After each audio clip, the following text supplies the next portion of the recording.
Actually, I had the pleasure of meeting President Obama while he was still in office. Probably one of the craziest experiences I've ever had in my life. Yeah,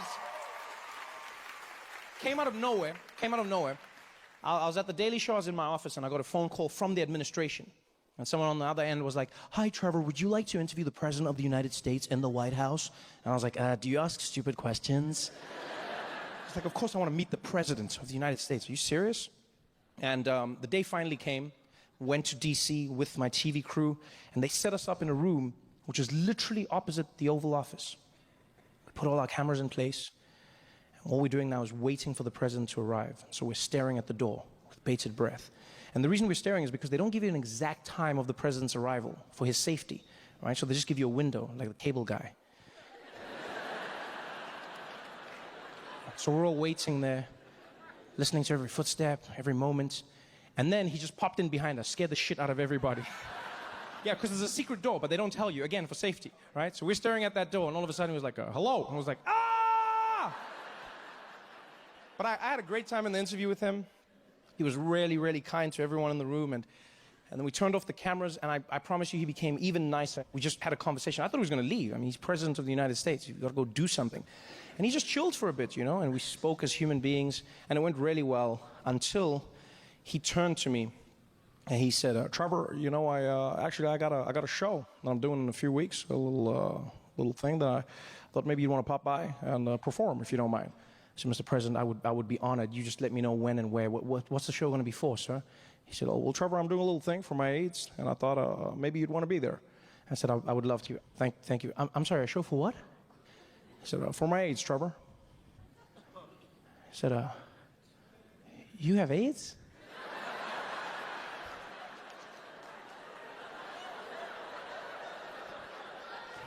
And then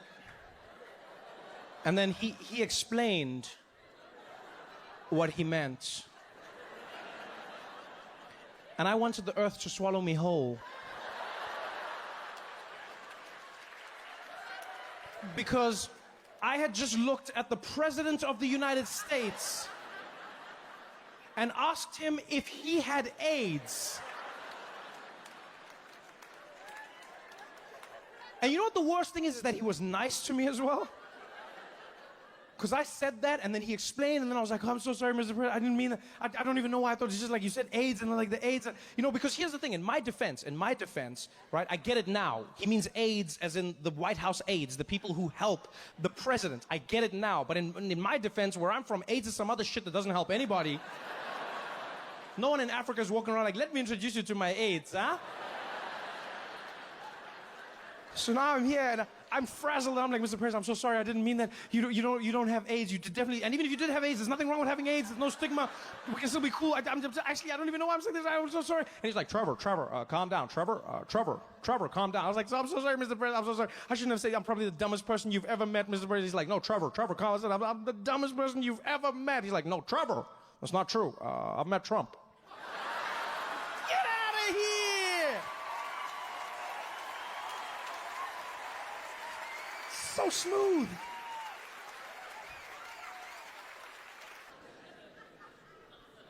I still can't believe the things Donald Trump says. He's such a... For me, Donald Trump is an emotional paradox, I'm not going to lie. You know, logically, I can process him. Emotionally, I struggle. On the one hand, I will admit I wake up many days terrified at the notion that he's president of the most powerful nation in the world. But I also must admit I wake up many days knowing he's going to make me laugh. Yeah, there's terror and there's joy, and I don't know how to feel. You know what it feels like sometimes? It feels like there's a giant asteroid headed towards the Earth, but it's shaped like a penis. Like, I think I'm going to die, but I know I'm going to laugh.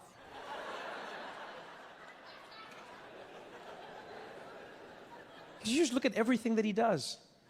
The world we now live in because of him. Like, you realize we're living through history. You know, this will never happen in our lifetimes again. We're living through a time when we're all learning about the presidency at the same time as the president. That's never happened.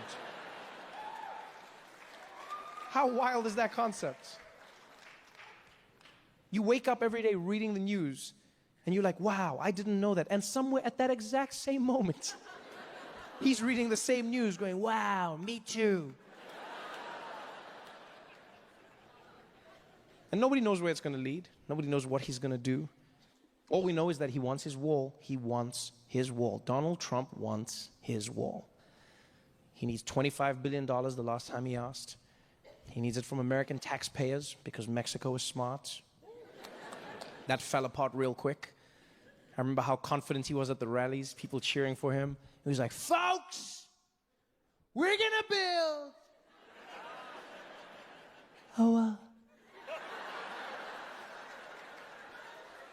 We're going to build a wall, folks.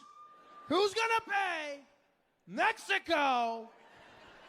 And Mexico was like, we ain't paying for shit, man.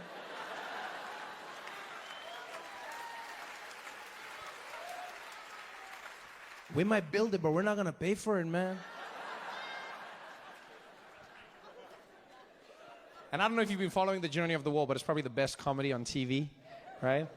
Because now they've started building prototypes of the wall at the border, right? Because Donald Trump said he wants them to test the wall first. I don't know how you do that. You know, it's like, try again. And because this is the prototypes, Donald Trump now has specifications for the wall. He now says he wants the wall to be made out of concrete, but he also needs the wall to be see-through, right? And the reason the president wants the wall to be see-through is because he said he's afraid that drug dealers from Mexico are going to shoot bags of drugs over the wall and it's going to hit Americans on the head as they walk by. So he needs the wall to be see-through so that Americans can see the drugs coming and catch it. Now, I'm not going to lie. I don't know what a see-through wall is. But at this point, I'm just worried that a contractor is going to come along and trick the president. He's going to take him to the border and be like, there it is, Mr. Trump. Your invisible wall.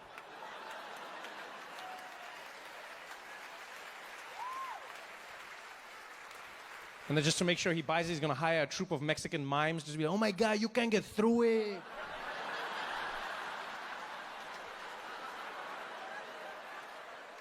It works. Like the mind of Donald Trump. Oh, the other idea he had for the wall was he said America should build the wall out of solar panels. That's what he said. He said America should build the wall out of solar panels because that way the wall would generate electricity and pay for itself. Yeah.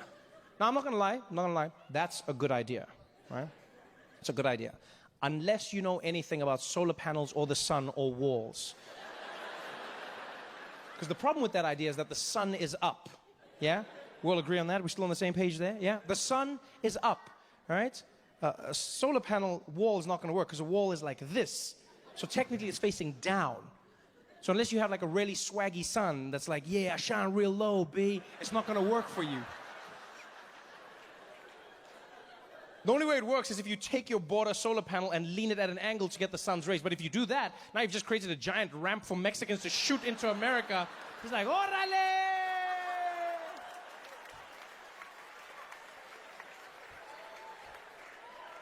The mind of Donald J. Trump. The J stands for Jesus. A lot of people don't know that. Yeah, a lot of self-loathing going on there. And he's always going after someone, right? He's always going after someone. If it's not Mexicans, it's Muslims. If it's not Muslims, it's Africans from shithole countries. And that one was my favorite personally, because I am an African and I've shat in a hole.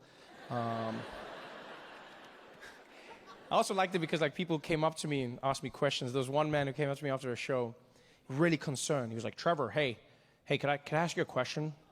I said, yeah, go ahead, my friend. He said, hey, Trevor, I just wanted to know when Donald Trump says all these horribly racist things, do you sometimes just want to, pack it up, leave America, go back to South Africa and escape all this racism?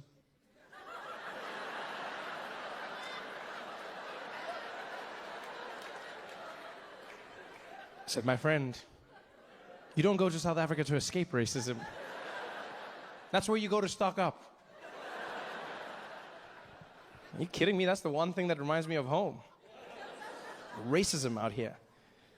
Because we've got tons of racism in South Africa. And don't get me wrong, it's gotten a lot better. When I was growing up, we had apartheid. And, apartheid was basically the best racism in the world. Sorry, I didn't mean to say that. I mean, now you're going to feel bad and be like, oh, racism was the best. No, it wasn't. It was good, but not the best. And I experienced a bunch of racism, and everyone did. I never felt like it was a bad thing, mostly because of my family. My mother is a black woman, Xhosa woman. My father's Swiss from Switzerland. And them being a couple was against the law, and that was a problem for us living together. And so we experienced a ton of racism. And in case you're wondering, yes, Xhosa is one of the languages with the clicks in it, right? Xhosa, but not like in American movies, just so you know. Yeah, I've seen those movies where they have Africans and they're like,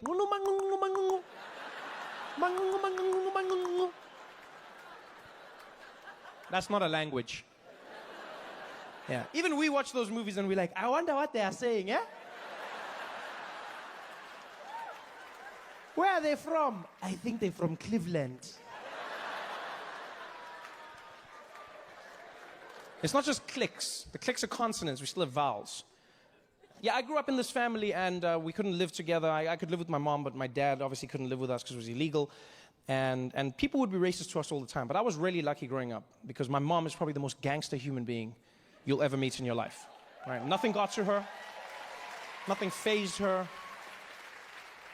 And I remember one day in particular, we were walking through the streets together, and some guy across the road shouted something really mean at us.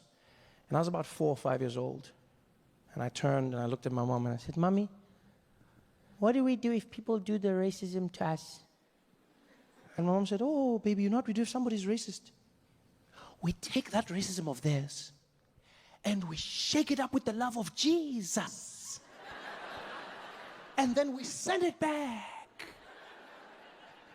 And I was like, what? And I was like, this lady's crazy.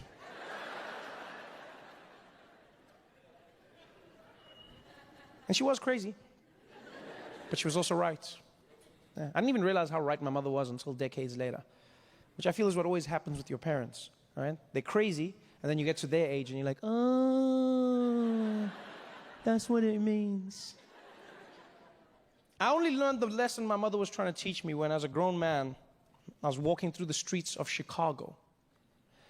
Minding my own business, some guy drove by in a pickup truck and called me the N-word.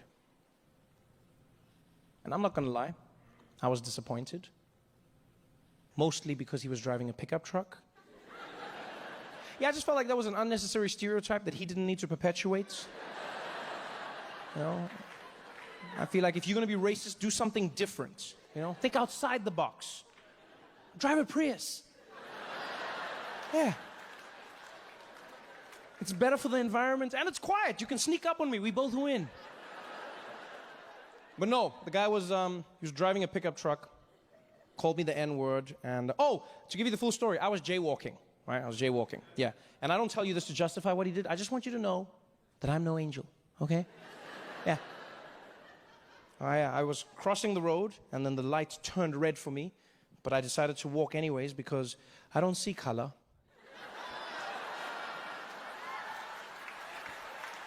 And this man was so offended by what I had done that he drove his truck around me, rolled the window down, looked me dead in the eye, and he was like, get out of the road, nigger! Oh, and you could see he wanted to hurt me. We locked eyes, and I could see in that moment he was waiting for me to be like, no.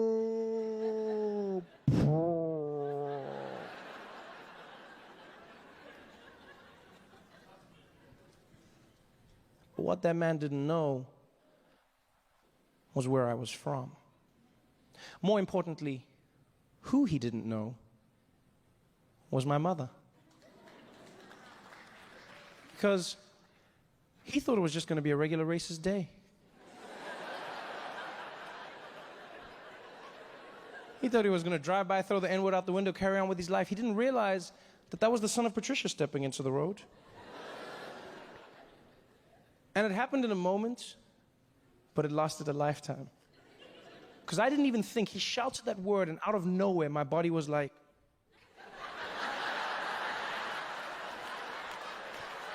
I was like, oh shit, this is it!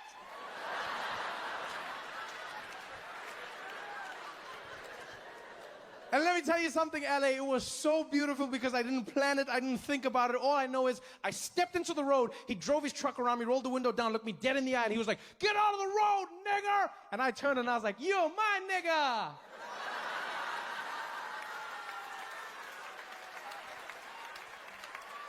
And he almost crashed and died. Yeah, I've never seen a human being question themselves so many times in a split second in my life, right? Because I was smiling, and I could see in his face, he was like, "Wait, do I know you? Do I look like someone you know?" And I don't know why he did this, but I'll never forget it. He looked at his hands.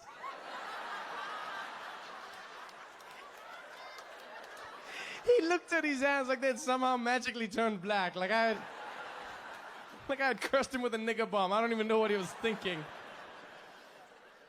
Oh, I actually felt bad for him, man.